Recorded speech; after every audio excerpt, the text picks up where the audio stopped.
Hi, this is Inside My Wallet podcast. This is episode 8. Today we're talking about conversations with family. This is Amanda Edwards and I'm Andrea Kennedy. We're going to talk about conversations with family, as we've been talking about all these different conversations that throughout the course of these podcasts. This is one of the trickier ones, and I kind of want to introduce it. If you go back to the first podcast when we talked about your money mindset and the money narrative, what you've grown up with, if and as when you begin to evolve your thinking away from perhaps what you learned when you were young and you go into a different direction, you will have to come back and spend time with your family, and you can be dragged back into conversations or into thoughts and feelings that aren't particularly useful. So, Amanda and I have both kind of learned throughout our lives that this is something where as you continue down the road of education and thinking, that you will go about doing things somewhat differently than your family, and that's okay. And we're here to give you some tips about how to talk about things. This is not something we should be arguing or fighting about,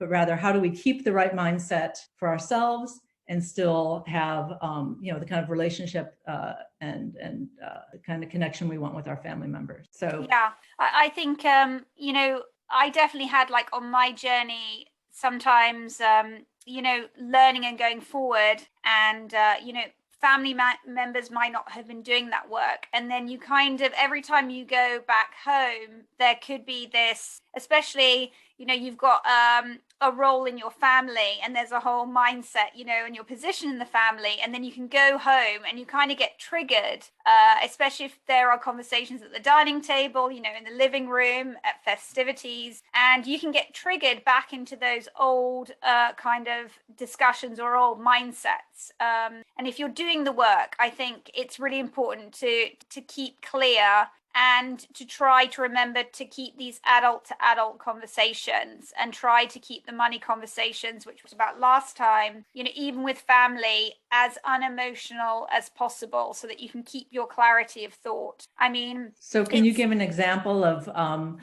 just some experience that you've had either at home or that you've heard from clients where they've kind of evolved their thinking around money and wanted to have better habits and wanted to, use their money, and they would go back, and all of a sudden it just felt like, oh my God, they're slipping back. I mean, this can happen it can happen with any topic, politics. Yes, exactly. I mean, you could have things like, if your family has a tendency to use credit a lot, credit cards and things like that, and you might be trying to reduce your debt significantly. So you're being good, you've constructed a cash flow, a balance sheet, you've made a plan, you've decided to get down debt, and then you might go home for the holidays, and sitting around with family, and everyone's going, oh, we want to go and take this trip together, and you kind of saying, well, actually that's not in my budget, I didn't know that was coming up, and actually I'm trying to reduce my debt. It doesn't matter though. You could just use your credit card. We want to go now. We want to head on holiday now. And you can say, yes, but I'm trying to reduce debt, and so I can't afford to. And so it's important, like, that is happening, especially if the family had this mentality of let's use debt because we want to get instantaneously now what we want. And you have realized that isn't good for you, for your future and your plans of actually the things that you want to do, then you're going to have to kind of say, well, it's not for me. And, I actually don't want to go on this holiday. But it's to always remain calm. I think all the work that we were doing, with the podcast before, is all to get this clarity of thought, to get this clarity of goals, to do an audit of where you sit really in your own reality with your money. And so, you're going to have to pull that all together, especially if you go into, family and conversations that trigger you or make you feel like, oh, I'm the outsider now. Right. Perhaps you're thinking different. You're the one who's doing something different than what they're used to you. And you're going to become a little bit different, right? They might be used to you being a very specific way. And then all of a sudden you start to pivot and you become somewhat of a bit of a different person. Yes. And they'll start to look at you as question why to some degree, right? Yes. Like, why all of a sudden this, right? Yeah.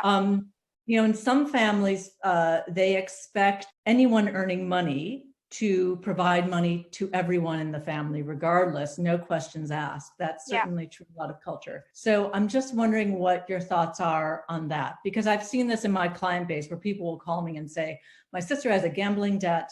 We're trying to deal with this as a family, but right now we're just continuously giving her more money. And it's very hard, particularly, depending on what your culture is, to say no. Or to say, no, I'm not going to give you the money for this, but I will give you the money to see a psychologist or something. Right? Exactly. And I think you have to look at the problem, and everybody's different, and we can't address every single problem that's out there. But I think that you do have to recognize if something needs external help, like really a psychologist, really a therapist for somebody. I think though there are the big issues like that when you can identify it really clearly and say, okay, this person has a gambling debt, you have to go and get help. But there's also all the very mini kind of leak the boat, the things that eat away. The termite action. I mean, we're doing a present for mom, and you earn more money than we do, siblings, so you can put in 80% of the money and we'll put in 20% of the money. So there can be all this leaking, and also you could have been the person that actually feels like if you spend the money you're going to get the love that way as well. So you also could be that could have been your role too.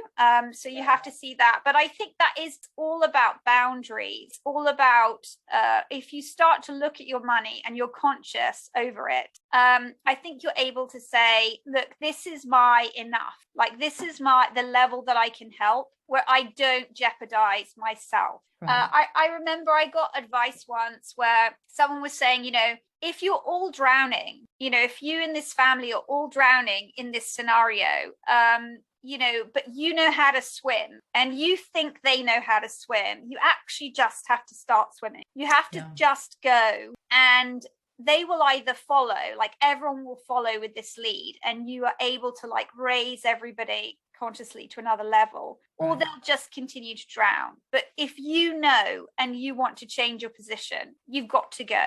And I think that's really good advice to a certain degree. And that's, again, boundary setting. If I know how to swim and I'm clear on my direction, then I'm able to say, I can help to this degree.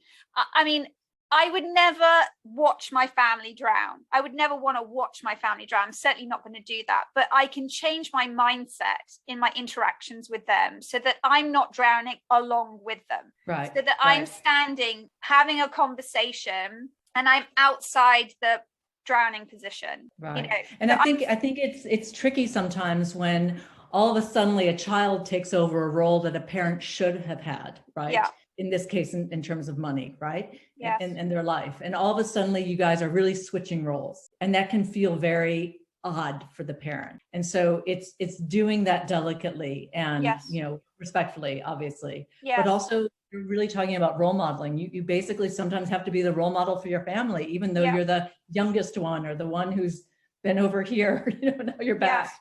You do have to role model sometimes how things could be. Even if they haven't been. And I think I think everyone has to recognize that their mindset has come from their family and their environment and what they've been around. And even if you are not consciously aware, you do have a money mindset, and you have to understand that this has come from the people who raised you, and that you sometimes have to raise this to your own consciousness and break away from it in order to really set yourself right financially. Otherwise, you're going to be going back into this loop, and you can kind of, as you said, drown with your family if you do not change your habits, because it's not going to change their habits for sure.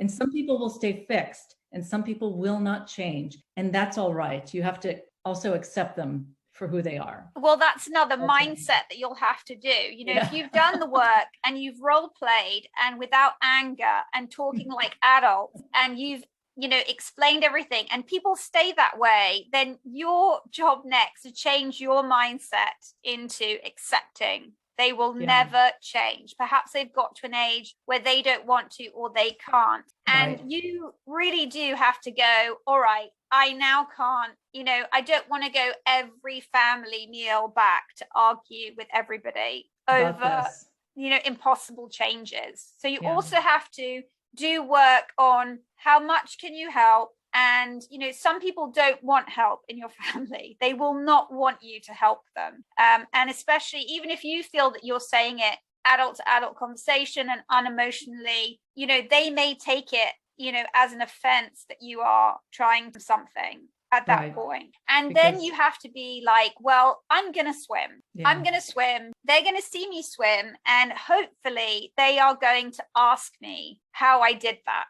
And then I will be free because they've asked me, explain how you did it. And they'll be open to listen. So I think that's great advice. And I would just say there's also ways where if you know you're going to go home and have a conversation, or it could become a conversation that you're uncomfortable having, I always say invoke the third party, the third party that no one knows, which is you could say, even before, let's say we're going home for a weekend dinner and you know something's going to come up, just say, you know, let them know ahead of time. You know, it's funny, and it can be a very offhanded comment. I've been talking to an advisor, I've been talking to a financial planner, and I've started to do, you know, a few different things, and that's made me feel really a lot more confident, right? Most parents want their kids to feel good and to feel confident, even if they're doing different things than what they're doing. Okay. So there's a way to kind of, without it being about just the two of you or just you versus them, it's a way of saying, listen, there's someone else, they've got my ear, I've been doing some things differently. It's, you know, this could be a diet that you're on, right? It doesn't matter. Yeah. You're almost invoking a teacher, right? You're invoking the teacher mentality. Invoke the teacher and say, I'm learning from someone else. This is what, you know, I'm doing a few things differently. And whatever, if you know an uncomfortable conversation is coming up and you've got to let people know you're doing something a little different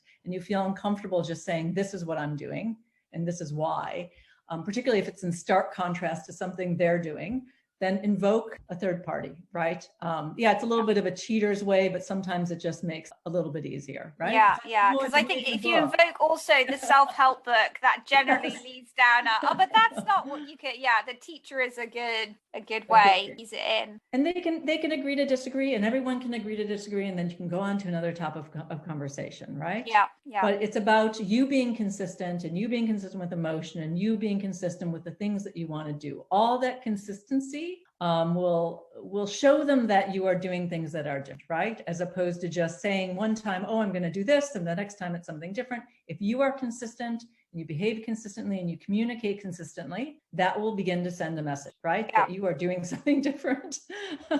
And this is all coming from building up this financial, you know, stability and this foundation, you know, of knowledge about yourself, your own narrative, what's working against you, so that you can even, you know, if you've come to yourself about it first, you know, do your own work, then those conversations actually do feel easier when you are very sure of where you're standing. Your boundaries, you know, become very clear what they are as well. Right. You know, when you've done the work. If you're still, you know, not sure what is my cash flow, what am I saving, am I on track? You know, if that's all very loose, that's, you know, you're going to seem that way when you talk to family. So I do feel like if you do the work and you get more stable, you become more stable. And you believe you're going to be more stable, then you will begin to act more stable. So much, again, going back to our very first podcast, comes from your thoughts. And the more that you demonstrate that to everybody, friends, family, you know, everyone we've talked about, the more they will get the message, oh, I am doing something